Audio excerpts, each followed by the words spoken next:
Hey guys, welcome back to the channel, and today we're looking at a sub $400 PC that will play games as well, and I think in a lot of cases better than an Xbox One X. And we're talking about 4K resolution here. We're not talking about 1080p and being able to run 60 plus FPS. No, we're talking about 4K resolution here, running above 30 FPS in several different games, as well as already giving you the benefits of being on the PC platform. And all this is going to come in at a price tag of right at $400, which is actually less than an Xbox One X.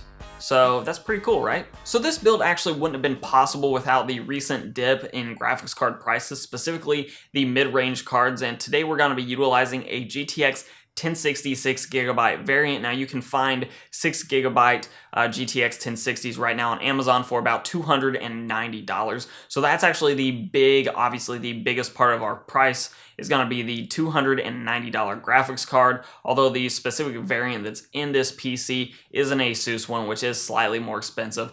But get the cheapest one that you can because they're all going to perform basically the same anyways. And then it's off to eBay to find my favorite pre-built systems, especially when you're putting together budget systems for gaming, and that is the Dell Optiplex systems. I'm actually using a 7010, which comes equipped with an i5 3470, and that's just fine for 4K gaming because in 4K gaming we're actually mostly limited by the GPU. The CPU is more than capable of delivering enough frames to the GPU to keep it satisfied. In this case, we're actually not going to be seeing frames up past 60 anyways, because unless you have a crazy amount of money, then you don't right now have a 4K display that's capable of running anything higher than 60 Hertz anyways. And a lot of you that are actually using 4K displays are probably using 4K televisions anyways, so an older generation CPU is just fine for the system. Again, the biggest part of our budget is that GTX 1060, so that brings us with $290 in the GPU, $80 in the base system. We're only up to $370,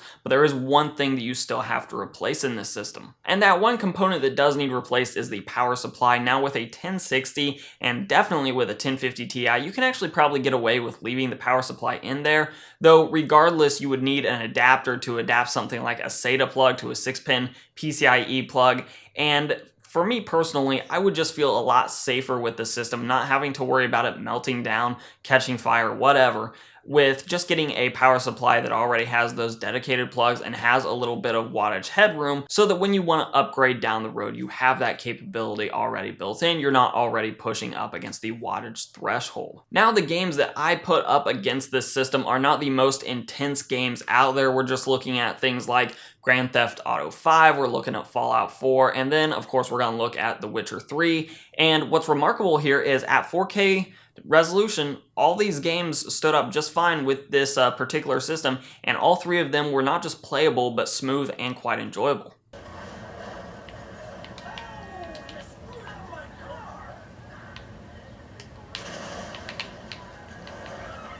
Starting out with Grand Theft Auto 5 at high settings with no anti-aliasing enabled, we see an average of 40 FPS with a 1% low of 31 and 0.1% lows of 29 FPS.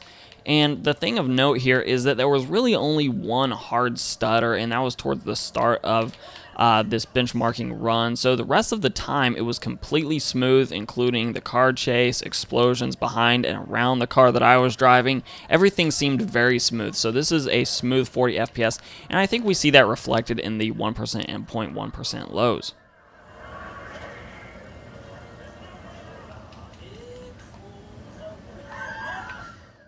So moving on to The Witcher 3 Wild Hunt, this is at the medium preset with anti-aliasing once again off. We see an average FPS of 37 with a 1% low of 28 as well as a 0.1% low of 20 FPS, so a little bit more stuttery than the GTA 5, but I would still rate this as very playable, as even the 1% lows are very near that 30 FPS mark, so definitely playable. And this was in Novigrad, which is one of the sort of more resource intense areas of the game, so definitely playable at 4K with a little bit more room. If 37 FPS on average is not good enough for you, you do still have a little bit of room to drop the settings down even lower to give yourself a little bit of a boost in the FPS area.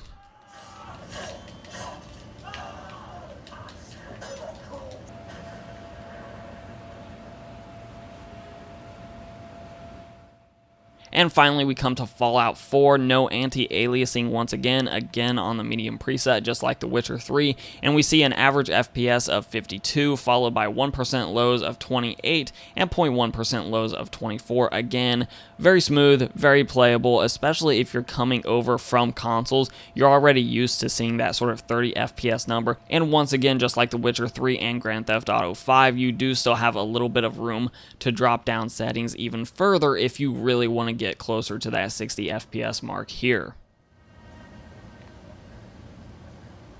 So that has been the sub $400 gaming PC that can actually run games at 4K resolution, which is awesome for those of you out there that are looking to get onto the PC platform but still want to run games at 4K resolution, and all of this at reasonable cost. This is a great way of getting into the PC platform. So let me know down below what you think about this particular build. What might you change about it? What other types of base systems would you recommend instead for somebody that may be going the budget route? Let us know down below. And of course, if you like this video, give it a like, share, subscribe, comment. All those things are very helpful. You can follow me on Instagram and on Twitter at Hoosier Hardware. And as always, I'll let YouTube queue up a couple more videos from my channel for you to watch over here. I'm Shane with Hoosier Hardware, and I'll see you guys in the next video.